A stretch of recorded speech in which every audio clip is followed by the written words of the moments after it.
Startups too focused on quick commerce and services, while China is racing ahead in deep tech innovation.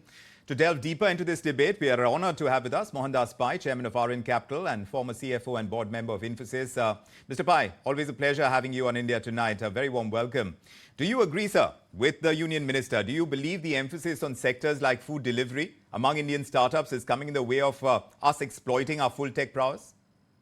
I don't agree with the Commerce Minister, because if you look at what China did, many of these delivery companies, e-commerce companies came long before they started investing in EV and semiconductor chips and other areas, right? Because please remember, the Chinese government said they're going to put $150 billion into AI about 5-7 years ago, and they put money. How much money has the government of India put into AI? They got a 10,000 crore fund which they announced 1.5-2 years back. I don't know how much money has been put to.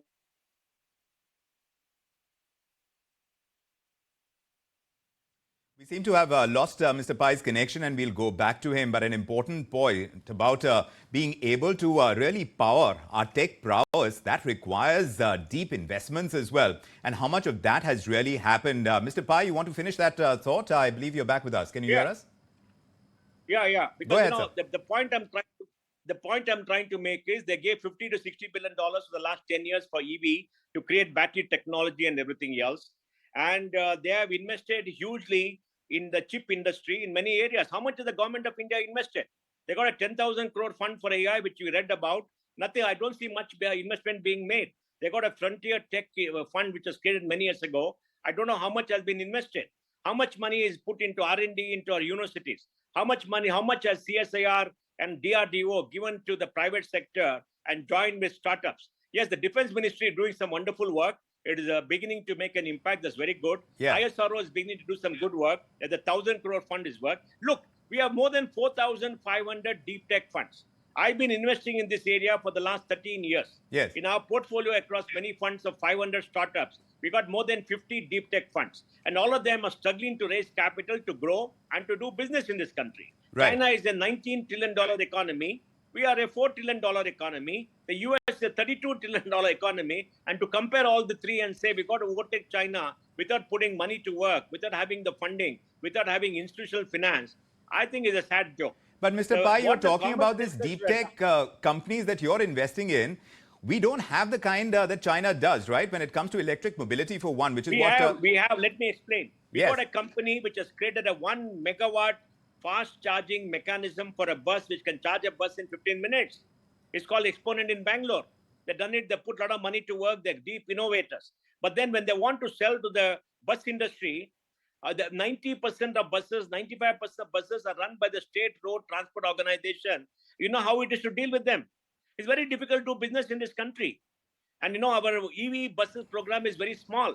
China started the EV bus program 10 years ago. Yes. 80-90% of buses are EV buses in China today. Look at the state in India. I'm only saying, look, we have a problem about deep tech startups in number and scaling up. We have more than 4,500. A lot of people are there. They're innovating. They're doing great work. We need capital. Help us raise capital. So is that Help the us raise reason money why? for R&D. Help the universities do more R&D. Help the research labs interact with them and work together so that we can do more. Look at the space industry. But Mr. Pai, we have some of the largest unicorns in our own country. So if you're saying it's a lack of capital, how did they become so big? Why have we been focusing on service-based entrepreneurship like the minister is saying? Please. Go back to China. Which are the big companies that came up? Alibaba. That they one bike riding company came up, cycle riding company came up, the delivery company came up. Messu is something, 3 or 4 delivery companies. E-commerce, they raise money because they can grow very fast. Money will go where there are great returns and quick returns. There are no quick returns in deep tech. It takes multiple years to have the technology right and to do the work, right? We need long-term patient money. China has got long-term patient money through the government. And in the United States, the long-term patient money to the National Science Foundation, to the universities which work, and they got a huge market. Let me give you some data. 2014 to 2024, India invested $160 billion into venture and startups. China, $860 billion. US, $2.32 trillion. What is the comparison? What Commerce Minister Piyush Goyal has done is to say, this is the state of affairs. We're going to help you. We're going to remove barriers. We're going to make sure that you get more capital. We're going to put money to work. He didn't make the remark.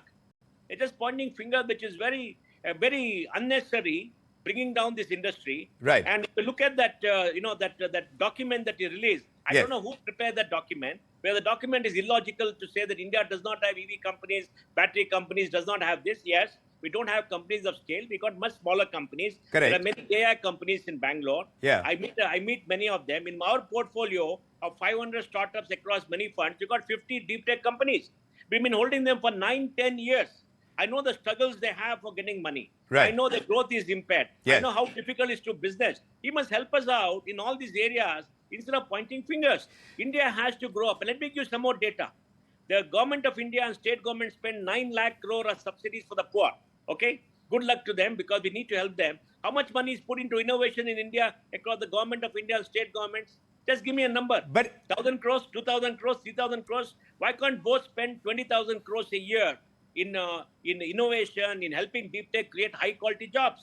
Let them invest through the funds. But Mr. Pai, you've highlighted yourself in the past that only 15% of the $145 billion funding for startups in India comes from domestic sources. What are you proposing here?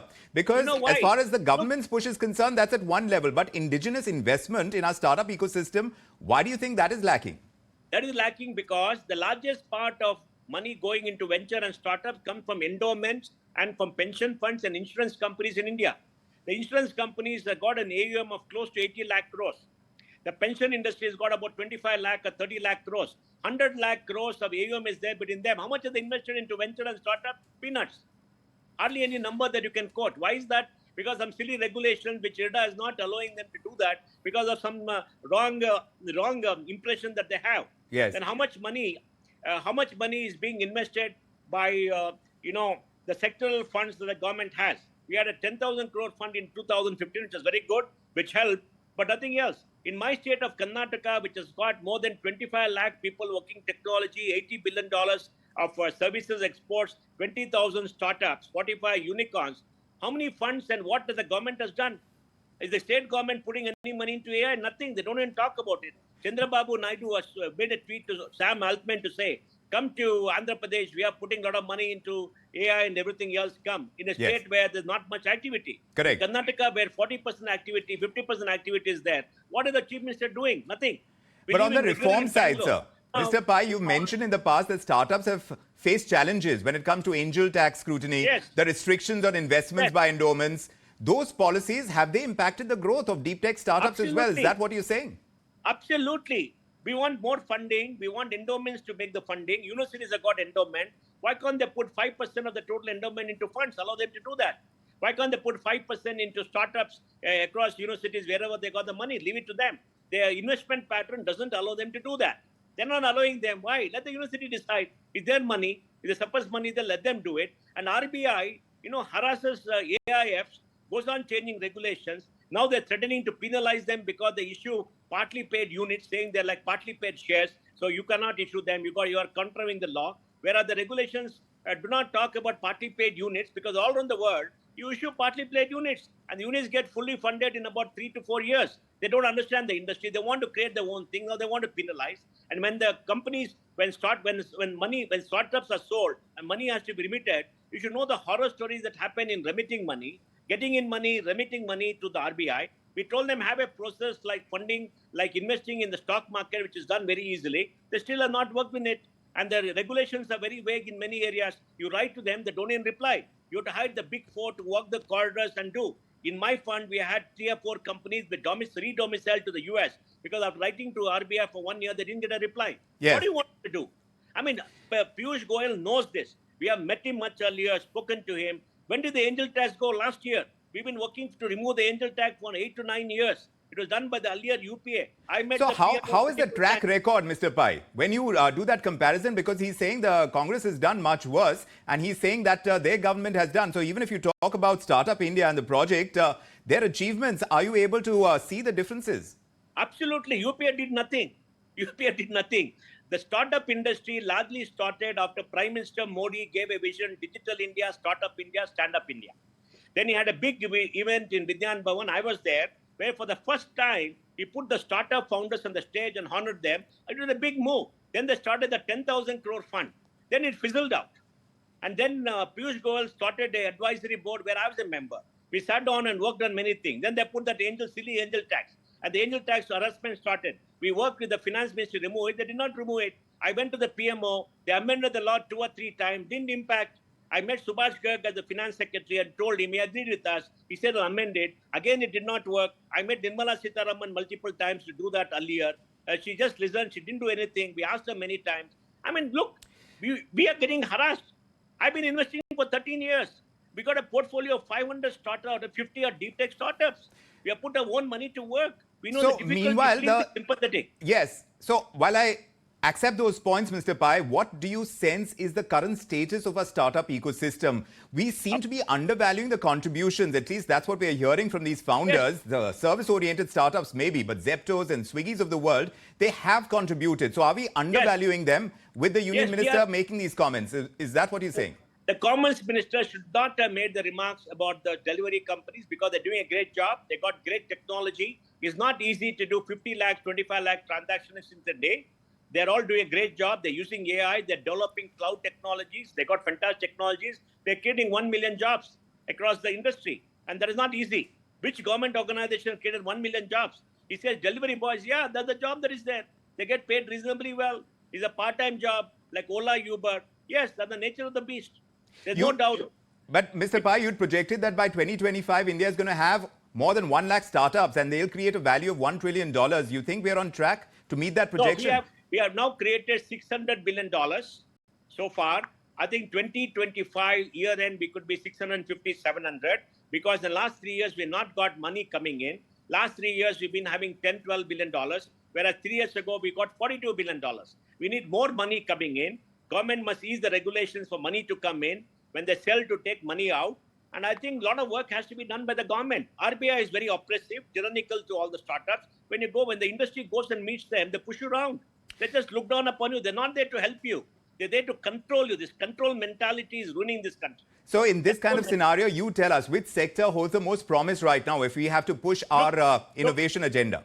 Look, deep tech sector has the greatest potential, but is long term. It takes 5, 10 years to do. We need more capital. Biotechnology is deep tech, and we need many more.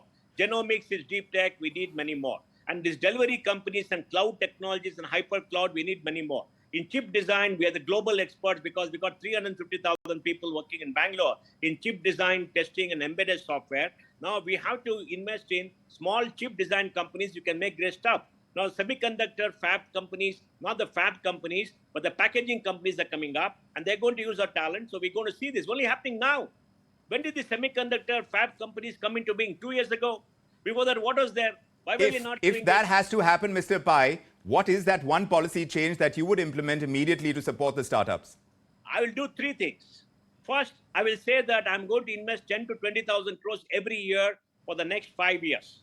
And I'm going to give the money through a fund of fund and invest in some larger them. I'm going to put money to work in R&D with other agencies. So that will really change the circumstance. Government of India spends 50 lakh crores. Spending 15, 20,000 crores is nothing for them. They can easily do to build the country. Second, I will change the regulations to allow long-term investors like LIC and the pension funds to invest, incentivize them to invest. I'll change the regulations so the market opens up, they'll be able to invest, and I'll make sure that the regulations are changed. And third, I will make sure the RBI regulations are changed to make money come in, and when the money is sold, goes out, stop the harassment of AIFs, ease the regulation, discuss with the AIF industry, and help them out to simplify many things so there's no fear of doing things, and work with the banks to make sure the banks don't harass you because RBI harasses them. I'll work with SEBI to ease the regulation for AIFs because the last 3 years, too many regulations have come, too many controls have come. Yes. AIF investors are sophisticated investors. They don't require SEBI, any protection. Retail investors require protection. For the last 3 years, too many regulations have come. I will do these 3 things immediately if I was the minister for the government or the prime minister were to ask me for anything to do. If those 3 things are done, Mr. Pai, very quickly, do you think India can surpass China in tech innovation by 2030 like Vijay Shekhar Sharma is suggesting? No, look, China is $19 trillion. Even if they grow at 4%, they will add 800 billion every year. We have 4 billion. We grow at 10%, we'd add 400. China invests every year 40% of GDP. What is 40% of GDP for China? That's about $8 trillion they invest. How much do we invest? $1 trillion. So let's be realistic. Yes, we'll be much bigger. We'll be on the way to do many things that we can't do, but we cannot be a China. We cannot be a China. We don't have the money. We don't have the willingness. We don't have the government policy. We don't have the focus in this country. But why do you say we don't have the policy and we don't have the willingness? Because this government is pro-deregulation, isn't it, Mr. Pai?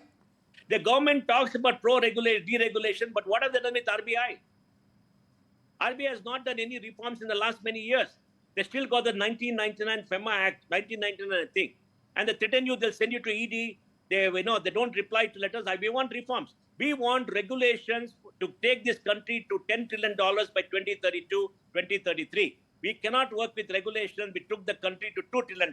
Right. We were $2 trillion in sometime in 2014. We can't work with the regulations. We require different regulations. Let me give you another data point. Right now, we're having a surplus on service exports, $18 to $20 billion. That's $240 billion. We have a trade deficit in goods of $270 billion. Next 2 or 3 years, the surplus on services and the deficit on goods could match. That's the time when the Indian currency could become stronger and much more valuable and will not depend on flow of capital to come in for the country to meet a deficit. That's going to happen. For God's sake, ease us out. Ease out everything else. Don't make us fight with two hands tied behind our back. Put a little bit more funding. Help our young people grow and make them positive. Help the deep tech sector. Have big programs and get the private sector involved. Don't leave it to the bureaucrats to go on and on. The C&AG will make everybody's life miserable. The person that FA, financial person in every department will make a life miserable with government procedures. We need something like the Space Tech Fund, Space Tech Policy, right? That made a difference. Right. We need something like that. We need a Pawan Goenka in every of these sectors to work with the government. For example, when the 2015 fund started, I sat on the investment committee. No, fair enough. Yes, I sat there. We met the regulations. SIDBI worked. We gave money to 45, 50 funds, and we grew it. Yes. In 2 years, I was asked to leave. I was not, my tenure was No, not yes, extended. of course, one recalls, yes. Indeed, but you're making some very valid points, Mr. Pai, and Indian startups, they have made these remarkable strides. We don't want to take away from the contributions that they've made in India's growth story. There is still a compelling case to diversify, to deepen our focus on deep tech innovations, balancing service-oriented entrepreneurship with all these technological advancements. Those would be pivotal in shaping India's future, and we appreciate all that you're saying in terms of the policy push that is required, the willingness that is required, and the capital that is required as well. Thank you very much for your time and perspective, Mr. Pai. It's such a pleasure having you with us on India Tonight. Thanks indeed for joining us.